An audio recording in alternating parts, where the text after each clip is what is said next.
Bayangkan ketika kita buka dompet atau cek saldo rekening kita di akhir bulan, ternyata yang kita dapatkan adalah kosong. Iya, ketika kita buka dompet, kosong, dan juga ketika kita cek saldo rekening kita, kosong. Atau bahkan ada lagi yang lebih parah, yaitu minus. Ya, sampai menyentuh minus. Kenapa? Karena kita terlilit oleh beberapa tagihan. Sounds familiar? Nah, kenapa sih hal tersebut tuh bisa terjadi? Apakah kita memang kekurangan uang secara nominal yang kita peroleh, atau ada yang salah dengan cara kita mengatur keuangan kita? Selamat datang di pembahasan kali ini bersama saya Gavin Ezekiel Bukit yang akan membahas topik terkait krisis keuangan pribadi, mengapa kita terjebak dan bagaimana cara kita untuk keluarnya. Pembahasan ini saya sampaikan dalam sudut pandang saya sebagai mahasiswa yang menurut saya sebagai mahasiswa sangat relevan karena selalu dihadapkan oleh masalah keuangan dan pengelolaan keuangan pada setiap bulannya. Saya bukanlah seorang financial advisor atau seseorang yang ahli dalam bidang ekonomi. Saya menyampaikan hal ini, topik ini, berdasarkan riset dan pengalaman yang saya miliki. Terdapat beberapa masalah umum, yaitu 3 masalah umum yang terjadi pada krisis keuangan pribadi. Yang pertama itu ada utang konsumtif, di mana tidak hanya orang yang memiliki gaji kecil aja yang bisa terlibat, melainkan orang yang juga memiliki gaji besar, yaitu permasalahan utamanya pada utang konsumtif. Berdasarkan analisis yang diterbitkan oleh Institute for Development of Economics and Finance atau INDEF terkait pertumbuhan pinjaman online, itu mendapatkan hasil sebesar 70% untuk orang Indonesia melakukan pinjaman online. Angka tersebut itu tidak sepenuhnya bermakna positif, sebab INDEF juga mendapatkan adanya perubahan tren dalam penyaluran sektor pembiayaan yang dilakukannya, yaitu pada apa? Pada di permasalahan nomor kedua, yaitu untuk gaya yang konsumtif. Jadi setelah melakukan pinjaman, ternyata bukan digunakan untuk yang memenuhi kebutuhan pokok, melainkan hanya untuk memenuhi gaya konsumtif, memenuhi lifestyle aja. Katakan misalkan gini, kita membeli kopi 50.000 sehari, sedangkan kalau misalkan diakumulasikan secara sebulan, itu sudah 1,5 juta sehari aja, hanya untuk kopi. Berdasarkan lembaga yang bernama P2P Lending, mencatatkan bahwa orang Indonesia sebanyak 62 sekian persen itu melakukan pinjaman hanya untuk memenuhi kebutuhan gaya konsumtifnya. Jadi tidak terlalu penting hanya untuk memenuhi gaya konsumtifnya dia. Kenapa bisa orang-orang melakukan utang dan hanya untuk memenuhi gaya konsumtif? Ada pada di nomor 3-nya, yaitu di literasi keuangan mereka yang rendah. Mereka hanya mementingkan uang untuk hiburan saja, tapi tidak memiliki pengetahuan yang lebih jauh mengenai uang itu sendiri. Mereka tidak melakukan investasi ataupun melakukan tabungan untuk keuangan mereka. Misalkan mereka seperti menyiapkan dana darurat ataupun belajar investasi yang bisa dijamin untuk menyelamatkan keuangannya. Berdasarkan hasil survei nasional literasi indeks keuangan tahun 2024 yang diterbitkan oleh Otoritas Jasa Keuangan, indeks literasi keuangan Indonesia adalah sebesar 65,43%. Artinya dari 100 orang umur 15-79 tahun, hanya 65 orang yang terliterasi keuangan dengan baik.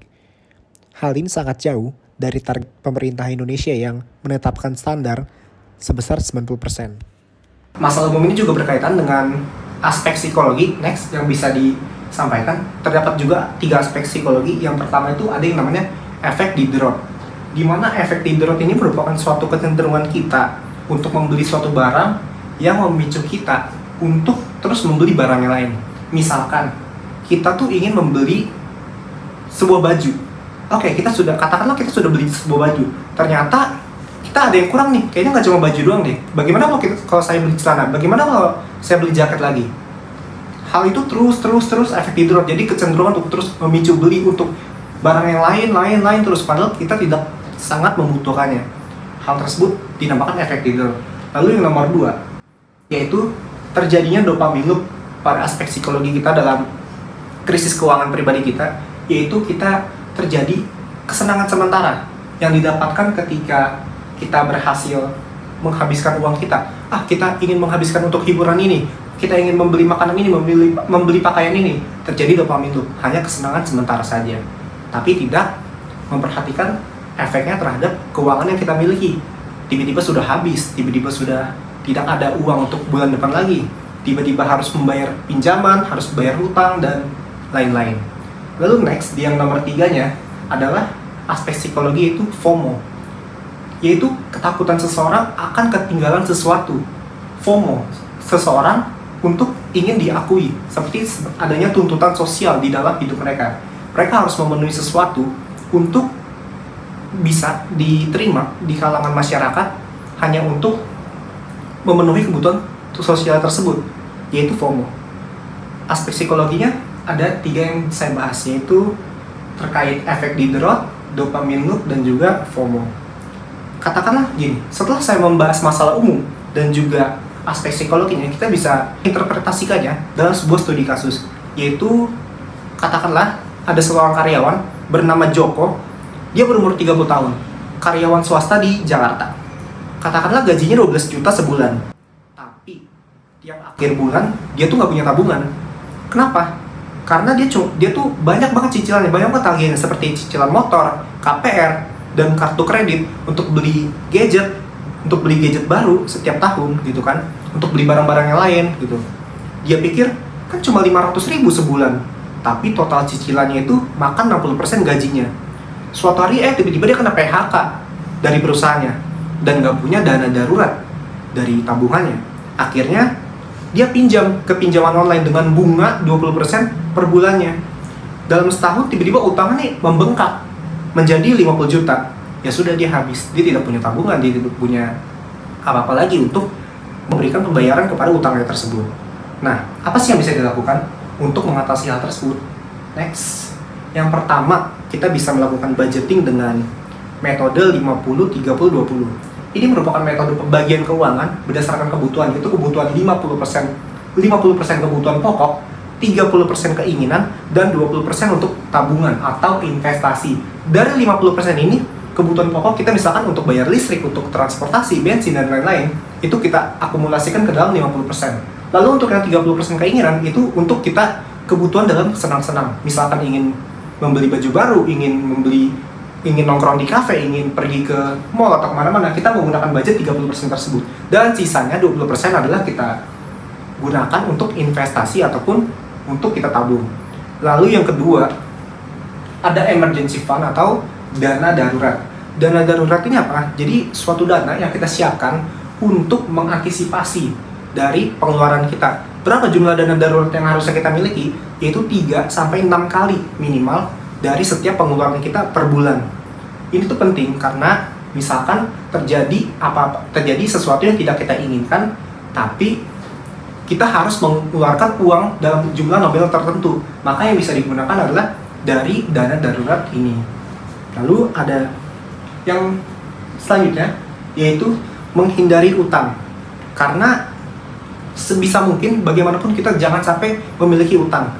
Saya ingin mengutip sebuah kutipan dari seorang komedian bernama Zawinur yang berkata terkait utang, yaitu kita memaksakan barang yang terlalu mahal dari kemampuan finansial kita, sehingga kita berperilaku di atas kemampuan finansial kita, padahal kita belum ada di level finansial tersebut. Jadi sebisa mungkin jangan pernah memiliki utang hanya untuk memuaskan gaya hidup aja, hanya untuk memuaskan hal-hal terkait nafsu sementara, hanya untuk dopamine saja. Jadi hindari utang sebisa mungkin. Dan yang terakhir ada pada literasi keuangan. Sebisa mungkin kita harus memahami beberapa literasi keuangan seperti investasi ataupun tabungan. Instrumen investasi itu ada banyak, kayak misalkan kita bisa belajar dari reksadana, obligasi, saham, dan lain-lainnya untuk kita alokasikan. Dan juga kita juga bisa menyiapkan dana darurat dari yang kita lakukan selama pengeluaran yang kita miliki setiap bulan untuk tabungan yang kita miliki. Nah, kenapa krisis keuangan ini bisa terjadi? Karena yang pertama, adanya masalah umum yang terkait gaya konsumtif, utang konsumtif, dan juga literasi keuangan yang rendah. Lalu ada juga dari aspek psikologi, yaitu efek Diderot.